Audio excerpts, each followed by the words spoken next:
ఓం శ్రీ లక్ష్మీ నృసింహాయ నమః. మనం గిరి ప్రదక్షిణ చేసేటప్పుడు మొదటగా ఈ తొలిపావంచ దగ్గర కొబ్బరికాయ కొట్టాలి. అదేవిధంగా మన గిరి ప్రదక్షిణ మొత్తం పూర్తయిన తర్వాత మళ్ళీ ఇక్కడి వరకు వచ్చి కొబ్బరికాయ కొడితేనే అది పూర్తయినట్టు. ఇలా చూస్తున్నారు కదా, ఎన్ని కొబ్బరికాయలు అంటే ఈ సంవత్సరం 2026లో మొత్తం 6 నుంచి 8 లక్షల మంది భక్తులు ఈ గిరి ప్రదక్షిణ అయితే చేశారు.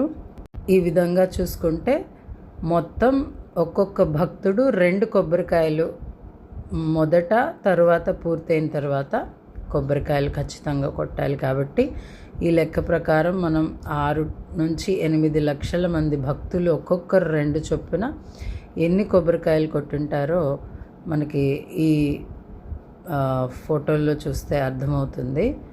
అది భక్తుల నమ్మకం అన్నమాట. ప్రతి ఒక్కరూ తప్పకుండా 2 సార్లు కొబ్బరికాయ కొడతారు.